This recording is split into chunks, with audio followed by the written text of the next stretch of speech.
Ahora, ¿están viendo la presentación? ¿Sí la ven? Sí, profe. Sí, se ve. Ok. Bueno, como ya estuvimos viendo en otras sesiones, pues ustedes ya saben el dogma, ya conocen el dogma central de la biología molecular, ¿verdad? Que es cuando nosotros tenemos el material genético y a través del fenómeno de transcripción se da la síntesis del RNA mensajero y este RNA mensajero se traduce para producir una proteína, ¿ok? Ahora, esto vimos que lo cambiaron los virus, los retrovirus, cuando nosotros obtuvimos la síntesis de RNA, la replicación de DNA a partir de RNA, y pues precisamente ahorita lo vamos a ejemplificar como si estuviéramos hablando de un sistema eucariota, porque como vamos a pasar a la parte de las técnicas de biología molecular, vamos a aplicarlo como un sistema que nosotros utilizamos. Ya habíamos platicado cuáles son los componentes de los ácidos nucleicos, ¿verdad? Tenemos un azúcar, tenemos un grupo fosfato y tenemos las bases nitrogenadas.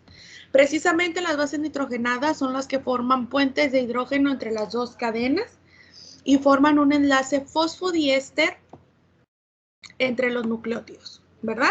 ¿Sí se acuerdan de eso? Tengo una duda. ¿Ustedes ven el cuadrito donde dice reunión en general o ustedes no lo ven? Nada más ven la presentación.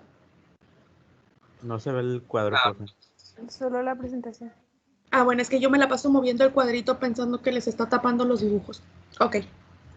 Entonces, recordarán que el DNA pues tiene una estructura tridimensional. Esta estructura tridimensional le confiere la doble cadena, ¿verdad? Y dentro de la hibridación de esta doble cadena se genera un surco mayor y un surco menor. Esto es importante porque ahora que pasemos a la parte de qPCR, vamos a ver que esta técnica utiliza elementos intercalantes en el DNA.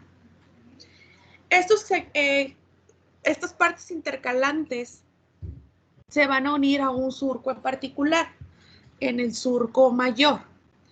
El surco mayor, si se dan cuenta, va a ser la parte de afuera de las bases nitrogenadas, mientras que el surco menor va a ser las bases internas, o sea, las regiones que interactúan acá entre los puentes.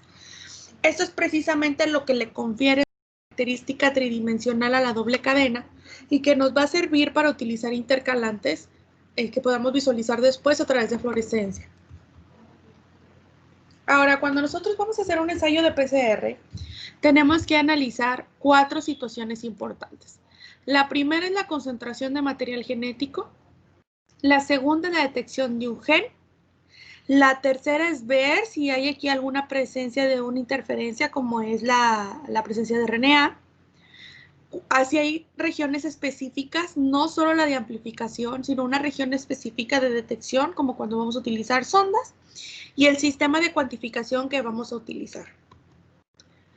Para la detección de material genético, nosotros podemos hibridar nuestro DNA a través de radioisótopos. De hecho, eso era lo que se hacía antes. Se marcaba con radioisótopos y después se hacía una precipitación con ácido tricloroacético para posteriormente medir en radioactividad cuánta concentración de material genético teníamos.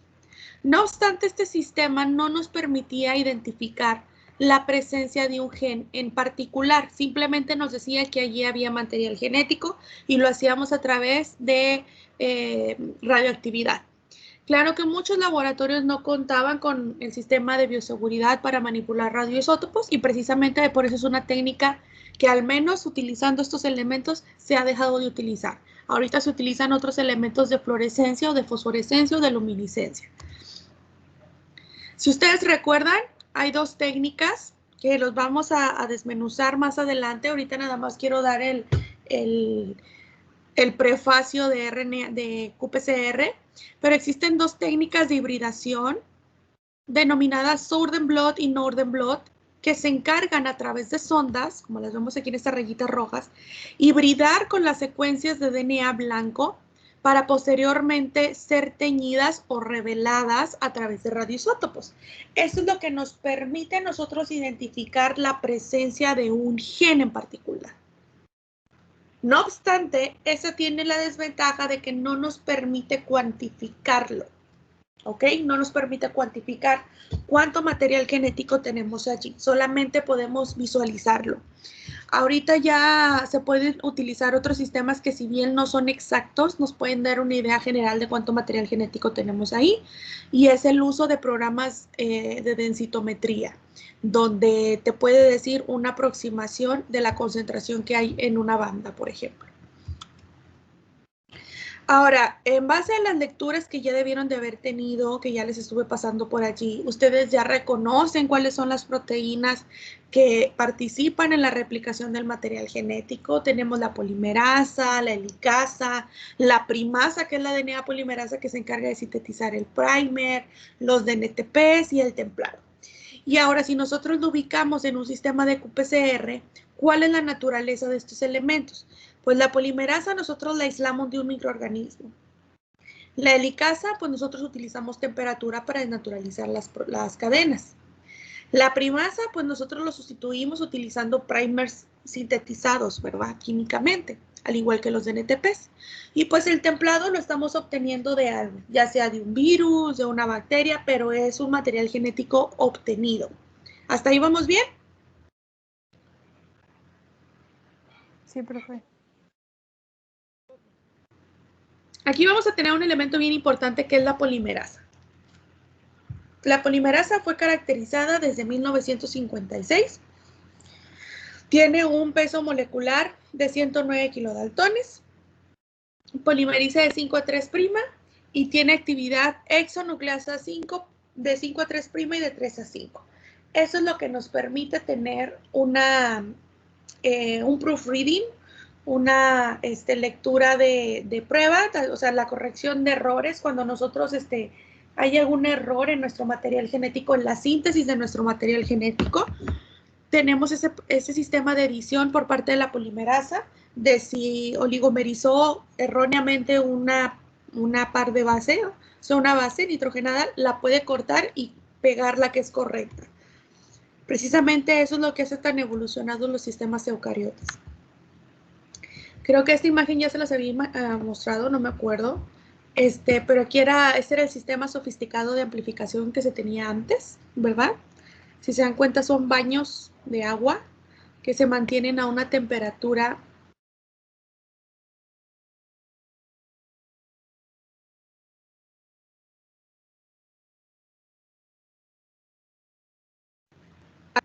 ¿Ya me escuchan? Sí, ya. Ok. Entonces, si ustedes recuerdan, las fases de la temperatura de amplificación de PCR es una temperatura de desnaturalización, donde separamos las cadenas. Posteriormente, se da la temperatura de alineamiento y posteriormente se da la temperatura de extensión.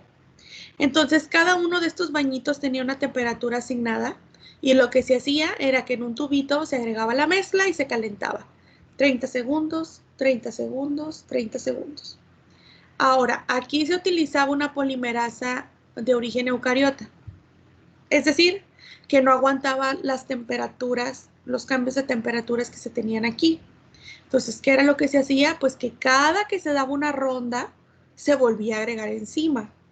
Si ustedes recuerdan, nosotros llegamos a tener hasta 30 ciclos de amplificación. Después se hizo algo un poquito más moderno, utilizando un bañito de esta naturaleza, pero seguía siendo en esencia lo mismo. Después vino el descubrimiento, desde 1988, 1990, se empezó a trabajar a través de ingeniería genética, aislando una enzima que era termoestable. Esta fue aislada a partir de un microorganismo llamado Thermophilus aquaticus. Y pues esta es una bacteria extremófila aislada en Yellowstone, Estados Unidos. Allá son unas aguas termales. Y pues efectivamente la bacteria crecía en un ambiente de temperaturas muy altas. más o menos entre los 45 o 55 grados centígrados, la bacteria feliz. Entonces lo que se hizo fue aislar el gen que codifica para esta polimerasa y expresarlo en Escherichia coli. Esto permitió que nosotros tuviéramos nuestra polimerasa producida de manera recombinante y poder utilizarla en nuestros sistemas in vitro. Y bueno, vamos a ver cuáles son los elementos de la PCR punto final. Para empezar, tenemos nuestros primers, nuestro iniciador y nuestro terminador. Recuerden que los primers tienen dos funciones. Apúntenlas, por favor. Función número 1, proporcionar el grupo oxidrilo a la polimerasa. Función número 2, delimitar la región a amplificar. ¿Sí quedó claro? Profe, ¿lo ¿Puede puede repetirlos, maestra? Sí.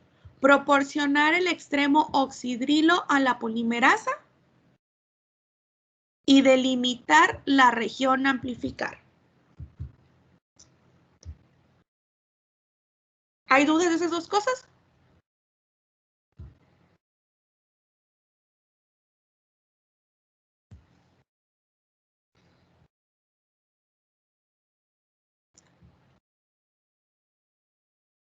Vamos bien.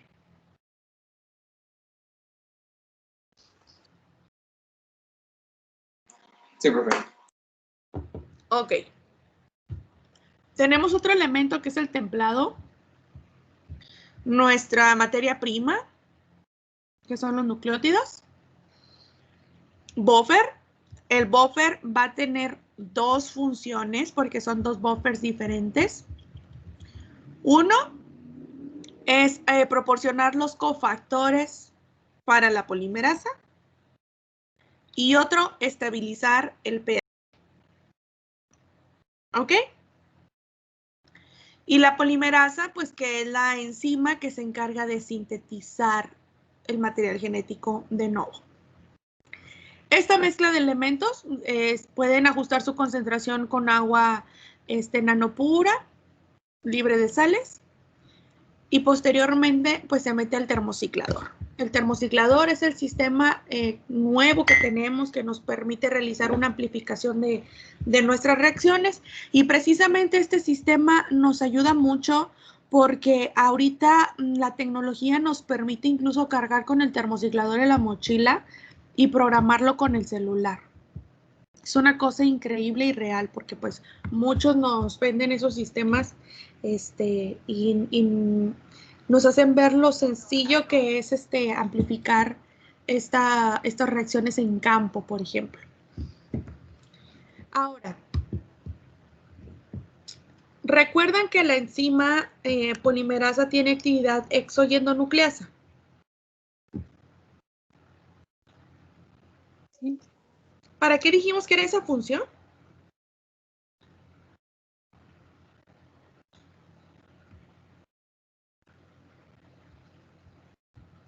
Para cortar y volver a pegar la cadena. Sí, es para corregir cuando hay un mal apareamiento de bases, ¿verdad? Ok, pues al estar analizando esta característica que tiene la polimerasa, se realizó una prueba, ¿verdad? Digamos que también esta actividad dentro de la polimerasa permite utilizar otras herramientas para diseñar una nueva técnica de amplificación. En el caso de la TAC polimerasa de termófilos acuáticos, no tiene esa actividad exo y endonucleasa porque es una polimerasa eucariota, digo procariota. Los procariotas, las bacterias, no tienen actividad exo y endonucleasa. Ellos no tienen esa capacidad de corregir errores en su sistema de replicación. Nosotros sí. Entonces, lo que se hizo es que a través de estar utilizando esta enzima, se detectó una nueva con actividad exo y endonucleasa. Eso fue lo que permitió poder hacer el diseño de una nueva técnica. Si se dan cuenta, no recuerdo si les pasé o no un video de qPCR ¿Lo vieron o no lo vieron? ¿No se los ha pasado?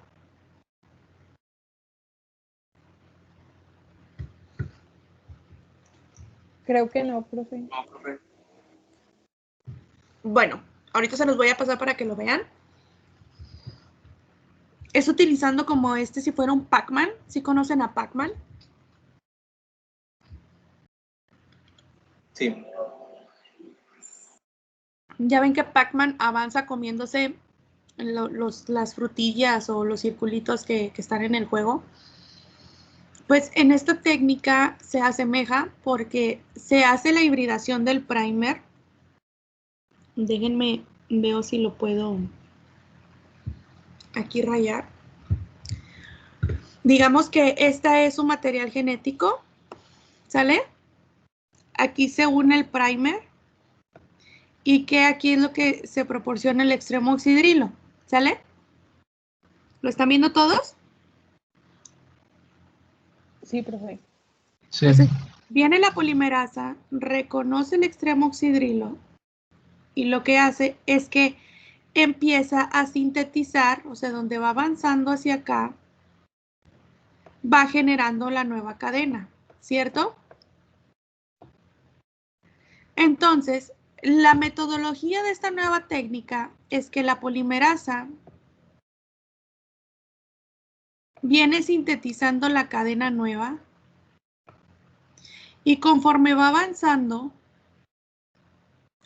se puede encontrar una sonda, en este caso proof es sonda.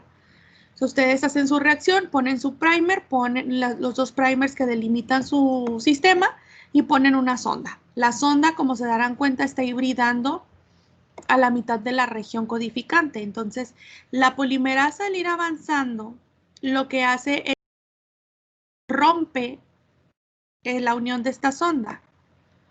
¿Cómo? Con la actividad exoendonucleasa. ¿Ok? Esta sonda, al liberarse, si esta sonda se encuentra marcada, como está aquí en la imagen, con un fluoróforo, al liberarse va a emitir una señal.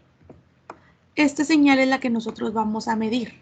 Y es precisamente porque la polimerasa rompió esta hibridación y se liberó la sonda. ¿Sí vamos claros hasta ahí?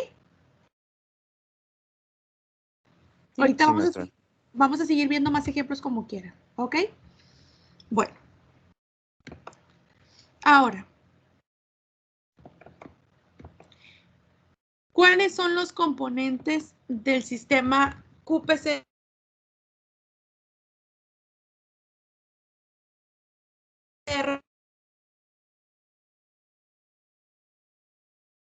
Una tinta, perdón, se le denomina tinta, pero no es una tinta, o sea, es un dye, y se denomina Cyber Green, porque es una molécula de cianina. Las cianinas tienen la capacidad de absorber luz a una determinada longitud de onda y al liberarla emitir otro color de luz. Por ejemplo, Cyber Green absorbe luz azul y la expresa en verde, por eso se le llama Cyber Green. Este botecito que ustedes ven aquí, que dice Cyber Green, es vendido en un Master Mix. En este Master Mix, tanto viene la enzima, viene el reportero, que es este fluoróforo, la polimerasa, la materia prima que son los NTPs, una referencia pasiva, que ahorita vamos a platicar un poquito más de ella, y el buffer, ¿sí? Entonces, si se dan cuenta, a lo mejor se ven como menos elementos, pero ahorita vamos a explicar cada uno de ellos. En este caso, el termociclador que vamos a utilizar es un sistema mucho más sofisticado, porque no solamente se trata de que cambie las temperaturas, también es un sistema que tiene un fluorómetro. Este fluorómetro lo que nos va a hacer es permitir hacer medidas de emisión y recepción de luz, para que cuando se termine de procesar la reacción, nosotros obtengamos los resultados en forma de gráficas. Por eso se les llaman amplification plots, porque los plots son gráficas. ¿Estamos de acuerdo?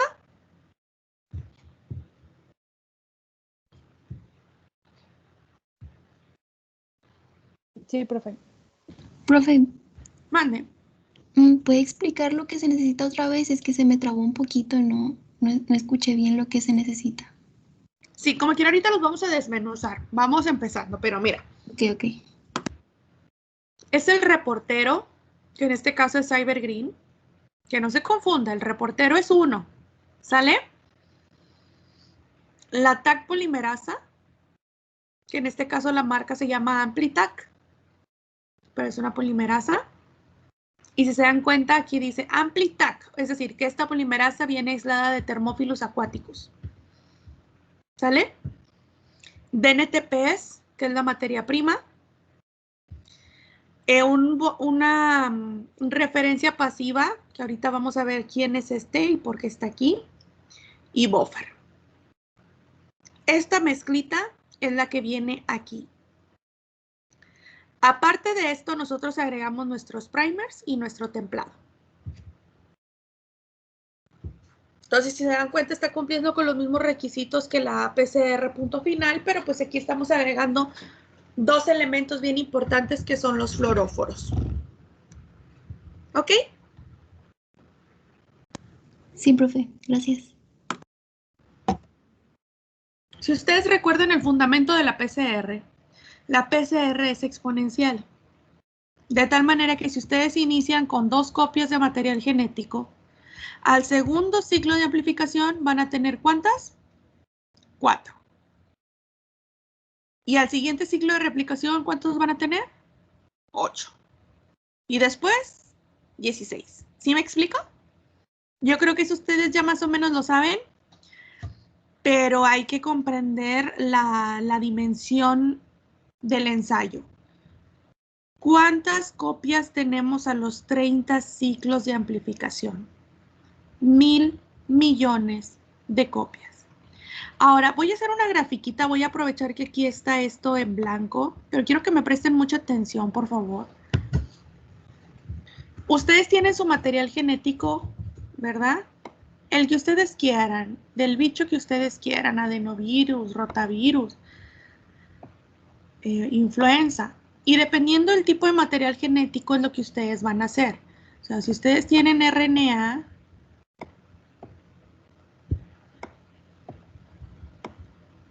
¿ustedes no le pueden hacer PCR al RNA o sí? ¿Pueden? No. No, con seguridad, no. No le puedo No. hacer PCR al RNA. Yo tengo que hacer una retrotranscripción. ¿Se acuerdan? Cuando yo hago una retrotranscripción de este RNA, ¿qué es lo que obtengo, chicos?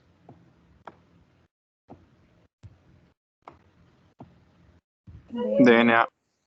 Hasta estoy escribiendo despacito para que me alcancen a contestar. Pero no solo es DNA complementario. ¿Sí saben por qué o no?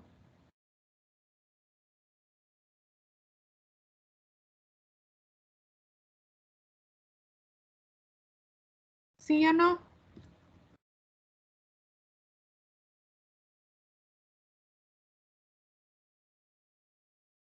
O sea, sería como lo inverso de la transcripción.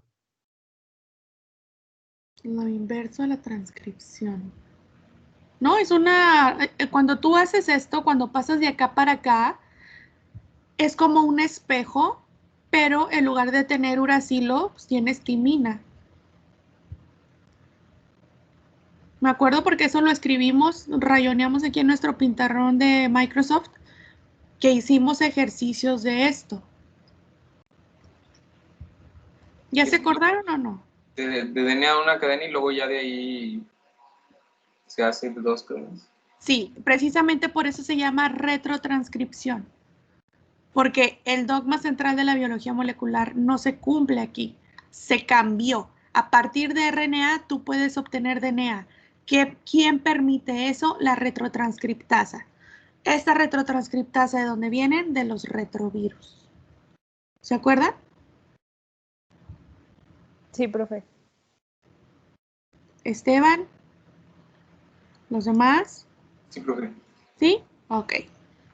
Si no, miren, vamos a hacer una cosa. Me van apuntando las dudas y al final platicamos. Pero para ir aclarando puntos, porque a lo mejor conforme vamos avanzando se va clarificando la duda y ya la tachan, pero vamos avanzando. Cuando ustedes tienen su RNA de un virus, suponiendo que es influenza, ustedes hacen retrotranscripción y ¿qué obtienen? cDNA. A este cDNA ya se le puede hacer PCR. ¿Sale? A través de la PCR, ustedes pueden obtener múltiples copias, como lo están viendo aquí, de un gen en particular. ¿Estamos de acuerdo? Sí. Imaginen la cantidad de material genético para que lo puedan visualizar en un gel de agarosa. Claro que son más de 1,000 millones de copias, porque cuando ustedes hacen la PCR no meten 2 copias, meten mucho más material genético. Eso es lo que permite que nosotros podamos visualizar el genoma a simple vista. ¿Vamos bien? Sí, profe. Ok. Ahora, esto es cuando lo vemos en PCR punto final. En PCR punto final bien padre, porque lo que hacemos es ver hasta el final si te salió o no te salió. ¿Y cómo sabes si te salió o no te salió? Porque pues ves la banda o la ausencia de ella. En el sistema qPCR lo que se hace es que se está midiendo constantemente la fluorescencia. Ah, ya me acordé por qué iba a hacer esto. Ya me acordé. Vamos de nuevo, porque para poder explicarles la otra diapo necesito explicarles esto. Ustedes tienen su material genético, ¿sí? Le van a hacer PCR, esta parte a la que llegamos aquí. ¿Cuál es el primer paso para hacer PCR? ¿Se acuerdan? ¿Es la acumulación de ADN? No, es la desnaturalización. Apúntenlo.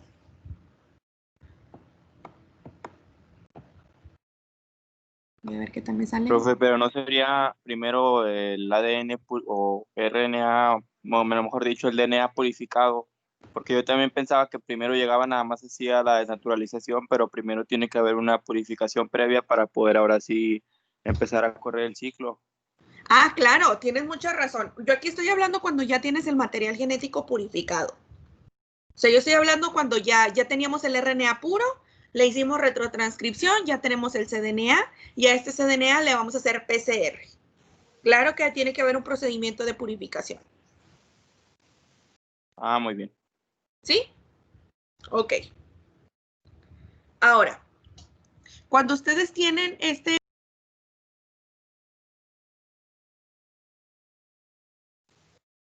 Profe, se cortó.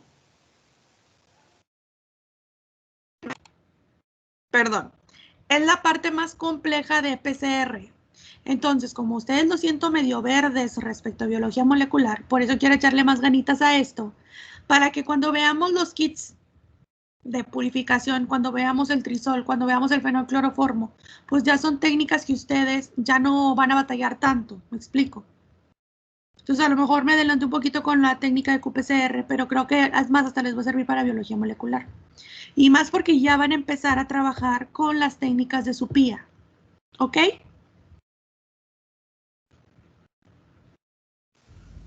Sí, profe. Ok. Entonces, dentro del mecanismo, el primer paso para la amplificación es la desnaturalización. ¿Cómo desnaturalizamos el material genético? Agregando temperatura. Recuerden que cuando hacemos esto, el material genético se separa porque se rompen los puentes de hidrógeno que estaban entre las dos cadenas. ¿Se acuerdan? Sí. ¿Cuál es la segunda fase, chicos? El templado. Alineamiento. Que por allí va. Cuando tú ya tienes tu material genético relajado, lo que sigue es el alineamiento. ¿Y quién hace el alineamiento? Tu templado con el primer. ¿Qué dijimos que hace el primer? Proporciona el grupo oxidrilo y delimita. Y delimita. Así es, ¿verdad? De esta manera yo estoy delimitando qué regiones de mi genoma quiero que se amplifiquen. ¿Vamos de acuerdo? Ok. En la tercera parte sigue la extensión. La extensión es esto que dibujé ahorita. Cómo se va dando la síntesis del material genético. Estas tres cosas, que son las partes de la PCR, se llevan a cabo a diferentes temperaturas. La desnaturalización se da un proceso de 65 grados, más o menos. Hay algunos virus como rotavirus que poseen un genoma de doble cadena de RNA, requieren más temperatura, como 90 grados centígrados, por ejemplo. Después se pasa por un proceso de alineamiento. Va a depender de la temperatura de alineamiento de sus primers y posteriormente se da un proceso de extensión. Las temperaturas que se vayan a utilizar aquí van a depender de su enzima, de sus primers y de la cantidad de material genético que ustedes busquen amplificar. Porque una vez que ustedes empiezan con esto, generalmente la desnaturalización son 30 segundos. El alineamiento son 30 segundos y la extensión son 30 segundos. Pero esto se repite al menos 30 veces. Por eso se les llama ciclos. En el ciclo 1 se desnaturaliza, se alinea, se extiende. En el segundo ciclo se vuelve a desnaturalizar, alinear y extender. ¿Sí me explico por qué se les llaman ciclos? Sí, profe. Ok. Ahora sí. Como les comentaba, a través de cada ciclo de amplificación se va obteniendo y subiendo la cantidad de material genético amplificado. Y si nosotros vemos, de manera normal, se asigna un periodo de amplificación de 30 ciclos. Eso es lo que generalmente nosotros utilizamos en una PCR convencional. Ahora, tengo una pregunta y quiero que le piensen. ¿Por qué? Si yo aquí estoy obteniendo, de hecho lo voy a ir más para adelante. Si yo aquí estoy teniendo mis 30 ciclos de amplificación, 1,000 millones de copias, ¿por qué en mi ciclo 31 yo no tengo 2 millones? O sea, aquí, en mi ciclo 31, ¿por qué no tengo 2 millones de copias? ¿Por qué ya deja de ser exponencial?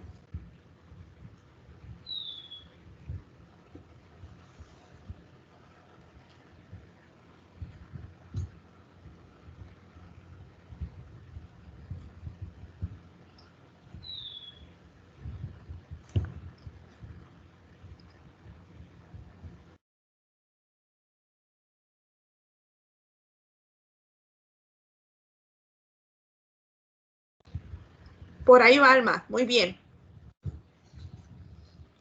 Sí estamos conscientes de que esta es una síntesis química, ¿verdad? Que hay una enzima, que hay un sustrato, y pues que precisamente vamos a obtener un producto. ¿Qué pasa cuando nos acabamos la materia prima? Pues ya no se puede producir más, ¿verdad? Entonces, por eso, a esto se le llama rendimiento de la reacción. Hay gente que pone hasta 40 ciclos de amplificación, pero si se dan cuenta, prácticamente estamos obteniendo lo mismo, ¿cierto? Aquí está.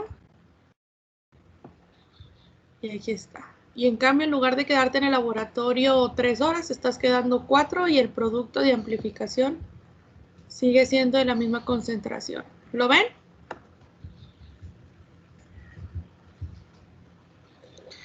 Ahora es diferente cuando ustedes obtienen un producto de 200 pares de bases, como en el sistema qPCR, a cuando tienen un producto de 2,000 pares de bases, que se demora más. ¿Estamos de acuerdo hasta aquí? Sí, profe. Sí, profe. Ok. Precisamente por eso ya no se produce una replicación exponencial, es por el rendimiento de la reacción. Y pues cuando nosotros vemos graficado el aumento exponencial de copias, vemos que esto se divide en tres partes cuando tenemos una fase exponencial, una fase lineal y la fase de meseta. Ahora, como les decía ahorita, hay diferentes tipos de enzimas. La más utilizada es la Taq polimerasa, es el caballito de batalla de la PCR por la producción recombinante que se le puede dar. Pero si se dan cuenta, aquí tiene una situación bien puntual y es que no tiene actividad exonucleasa. Aquí hay otras enzimas que sí tienen actividad exonucleasa. En este caso son las polimerasas PFU, las polimerasas BENT y la polimerasa TMA. El nombre se le atribuye al bicho de donde fue aislado y tiene una vida media dependiendo de la temperatura a la que se exponga. Entonces, si se dan cuenta, la polimerasa BENT te puede durar hasta 8 horas a 95 grados centígrados y ser funcional. Ahora, si se acuerdan, la actividad exonucleasa era lo que permitía que nosotros tuviéramos un criterio para saber qué tipo de enzima utilizar. Si yo voy a utilizar una sonda, ¿se acuerdan del mecanismo de replicación de strand displacement? Desplazamiento de cadena, ¿se acuerdan?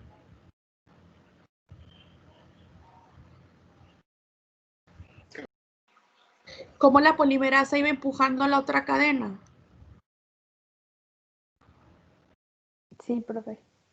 Bueno, eso es lo que nos permite que nosotros podamos sintetizar material genético a través de sondas.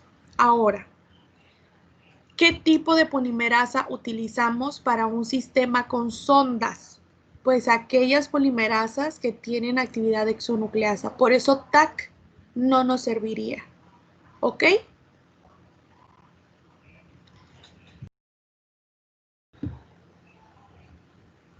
¿Puedes repetirlo, profe? Por eso nosotros no podemos utilizar la polimerasa Taqman porque no tiene actividad exonucleasa y precisamente cuando utilizamos una sonda de ese tipo es porque ocupamos la actividad exonucleasa, que nada más tienen estas enzimas. ¿Estamos de acuerdo? Sí. Sí.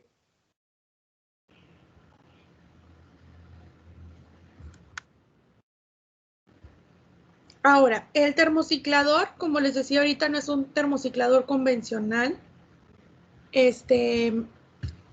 No solamente hace cambios de temperatura, tiene que tener un fluorómetro y tiene que detectar 2 o 3, bueno,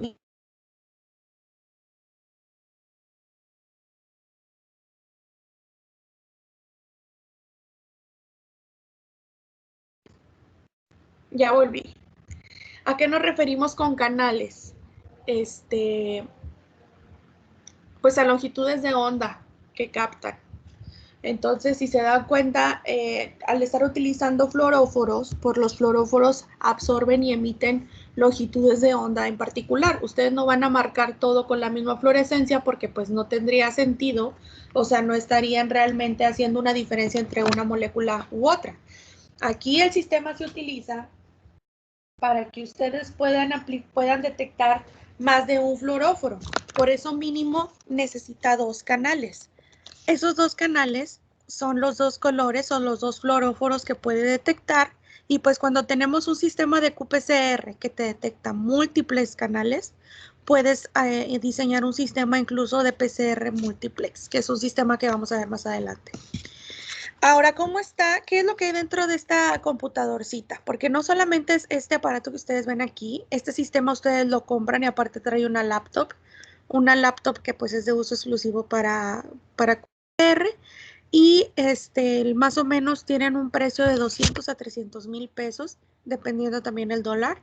Ese es el sistema más sencillo. Y de hecho, Applied Biosystem es una compañía que se ha encargado de diseñar sistemas mucho más amables o amigables para su manipulación, poder hacer una detección adecuada de los fluoróforos y pues ir monitoreando la expresión, el número de copias replicados al instante, ¿verdad? Ahora, ¿cómo está compuesto este sistema? Bueno, tiene diferentes elementos. El primero es una fuente de luz. Esta fuente de luz es la que va a ser pasada a través de un filtro. Y una vez que pase este filtro, dependiendo de pues, lo que codifique la máquina, esta luz va a ser incidida sobre nuestras reacciones. Ustedes van a decir, ¿qué es eso? Bueno, más adelante vamos a ver la organización de la reacción, la cual se da en mini placas. Estas plaquitas son como los tubitos de PCR, pero todos están unidos como si fuera una plaquita de lisa. Y precisamente la luz es incidida aquí.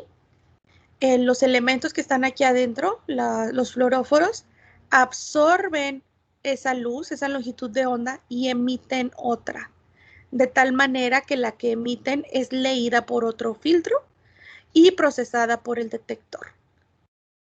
Acuérdense que, por ejemplo, Cyber Green absorbe la luz azul y proyecta la verde, y esa luz verde es medida por el detector. Aquí esto era nada más así como para que ustedes se ubicaran en un diagrama. Aquí está realmente como está proyectado en el aparato. Está lo que es la fuente de luz, el reflejo y cómo es que se va captando la luz. Aquí son los filtros, aquí está el filtro. Entonces se capta la luz y precisamente esto es lo que da los datos a la computadora para poder tener un registro de los cambios de la luz emitida, absorbida y emitida nuevamente, y poder configurarlo a realizar una lectura. Ahora, ¿quiénes son los que nos están reportando la fluorescencia? Esto se puede dividir, o la fluorescencia, la luminiscencia, se puede clasificar en tres: fosforescencia, luminiscencia y fluorescencia. Y estos van a depender del tipo de fluorescencia que produzcan, ¿ok? Y esto está mediado a través de la absorción de fotones de luz a una determinada longitud de onda sobre una molécula en particular. Entonces, si ustedes recuerdan, este es un diagramita de Bohr. En este diagramita de Bohr tenemos a nuestro núcleo. Bueno, en este caso sería un protón. Y tenemos a nuestros electrones que están dando la vuelta sobre nuestra molécula. Entonces, cuando tenemos un elemento, en el caso de Cyber Green es una cianina, nosotros tenemos en nuestros electrones de valencia un electrón que está siempre en su nivel de valencia, ¿verdad? Cuando es proyectado una luz sobre este elemento, al cargarse de energía este electrón brinca a otro nivel de organización, que es este 2, y después libera su energía. Una vez que libera su energía, regresa nuevamente a su nivel de organización. ¿Hasta aquí queda claro? ¿O más o menos? Sí, quedó claro. Yo sé que a lo mejor los estoy haciendo que se acuerden de primer semestre, pero realmente es muy sencillo. Cuando una molécula absorbe luz, el cambio de energía que hay es de un logaritmo. De hecho, por eso aquí está. De 10 a la menos 9 a 10 a la menos 8 segundos, porque es un cambio en un logaritmo de donde brinca un electrón de valencia de un nivel de organización a otro. Por eso recibe una luz azul y emite una luz verde. ¿Ok? Ahora quiero que me presten mucha atención en esto que les estoy poniendo aquí, porque es la base del sistema Cyber Green. Si se acuerdan, yo les dije que había un fluoróforo, un reportero, que en este caso es Cyber Green. Cyber Green es el que se intercala en el material genético. Tiene afinidad por el surco mayor del material genético. Después les hablé de un normalizador que iba a ser pasivo. ¿Se acuerdan?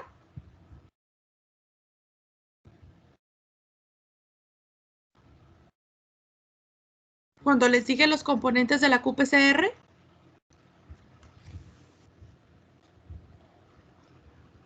¿Me regreso?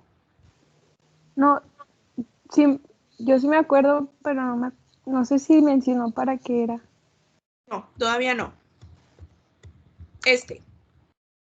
Una referencia pasiva. ¿Ya se acordaron?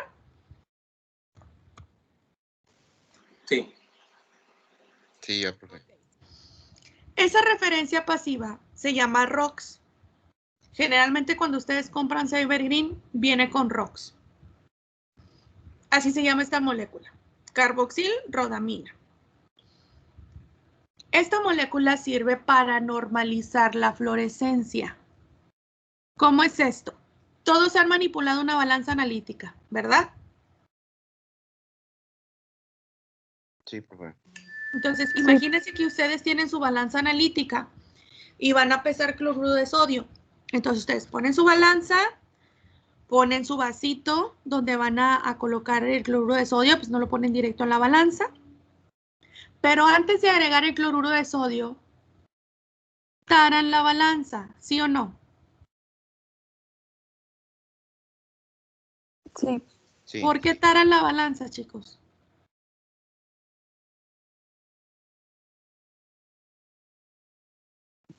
por el peso del vasito o el recipiente. Porque el vasito no es el material que tú quieres pesar, ¿verdad? Entonces, como aquí tú vas a utilizar un elemento que produce fluorescencia por sí mismo, porque siempre vas tú a tener a lo mejor la conglomeración del material genético, va a estar emitiendo una fluorescencia variable, tú necesitas tarar lo que es esa fluorescencia basal. ¿Cómo taras tu fluorescencia basal? Utilizando un fluoróforo que te esté emitiendo una señal constante de fluorescencia. Por lo tanto, cuando tú tienes tu fluorescencia variable, porque pues imagínate, tú tienes tu fluorescencia así chiquita, pero luego van a empezar a aumentar el número de copias y pues va a empezar a aumentar la fluorescencia, ¿verdad? Entonces, en lo que esto se normaliza, tú utilizas a ROX para restarle esa fluorescencia que es de la molécula, no porque esté aumentando el número de copias. Precisamente por eso tú tienes la intensidad de Cybergreen, de tu fluorescencia, entre la de tu reportero. Esto te va a dar algo llamado reportero normalizado, que de ahora en adelante en las gráficas lo van a ver así, como RN. Es decir, es la fluorescencia de Cybergreen tarada. ¿Sí me expliqué? Sí, ¿Los demás? Sí, maestra.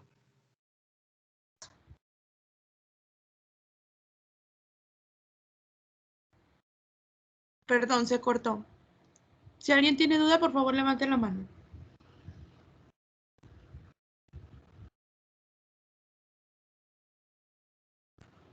Entonces, ¿vamos bien?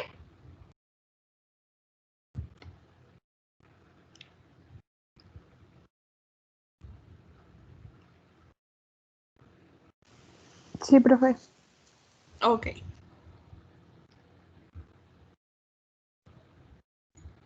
Ahora, nosotros vemos, lo vimos aquí, que pues si se dan cuenta, al emitir la fluorescencia no va a ser lo mismo, y es una de las cosas que se puede revisar, la cantidad de luz que cae aquí que la cantidad de luz que cae acá, ¿cierto? Esto nosotros lo resolvemos debido a que nosotros medimos tanto la fluorescencia que se está dando en el reportero como la que se está dando en la referencia pasiva. Entonces, si en el centro nosotros tenemos una absorbancia de 1500 por parte de Cybergreen, pues al dividirlo por la referencia pasiva, que es ROX, si nosotros dividimos entre nos da 2. El perímetro es la región donde les dije que casi no alcanzaba. Aquí la absorbancia de Cybergreen es de 1000, mientras que de la referencia es 500. Entonces viene siendo lo mismo. 1000 entre 500, 2. De esta manera garantizamos que realmente el ensayo se está haciendo de la manera correcta. ¿Estamos de acuerdo?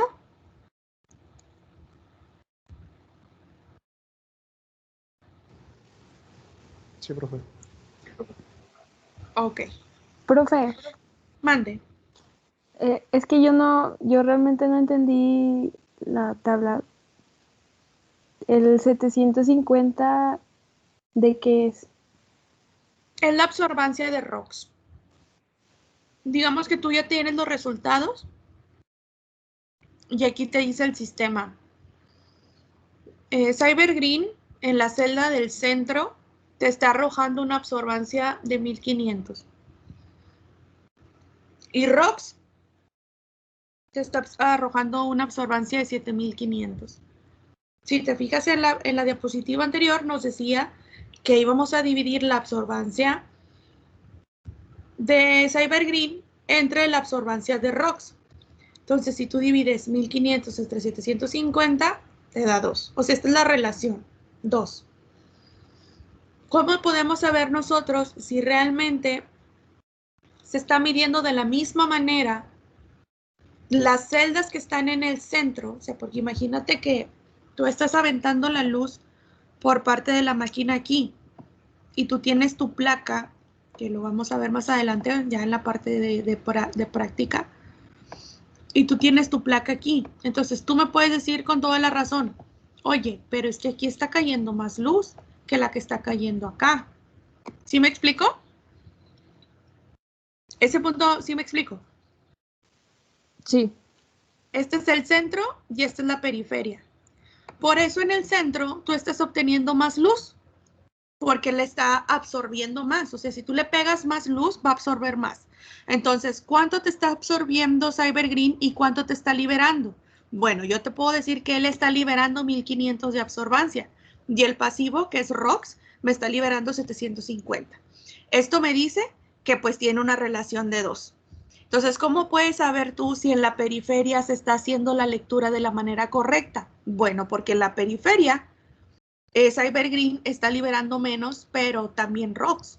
Entonces, ¿cuál es la relación entre estas dos? 2. Significa que en toda la placa tú estás haciendo la misma absorbancia, aunque no esté siendo impactada por la luz de la misma manera. ¿Sí me expliqué? Sí, ya entendí bien, gracias. Les explico estos detallitos porque son los que más problemas les dan a los chicos de posgrado. Entonces, pues hay que prepararlos desde la licenciatura. Ahora, ¿cómo se ven los resultados? Pues así en gráficas. Y si se dan cuenta, yo les había platicado que en realidad la QPCR es bien chismosa. Si ustedes se equivocan, pipetean mal, no limpiaron bien la plaquita antes de meterla al sistema, pues todo chismea. Entonces, aquí tenemos dos situaciones. Esta es la gráfica. Cada muestra se hace por triplicado, pero aquí nada más están viendo dos rayitas. Me imagino que para este ejemplo fueron solamente dos réplicas. Esto significa que la misma muestra se procesó de la misma manera, pero se hicieron dos alícuotas, por lo tanto debe de absorber a la misma altura. Y bueno, aquí hay una línea verde, ¿la ven? Sí. Sí.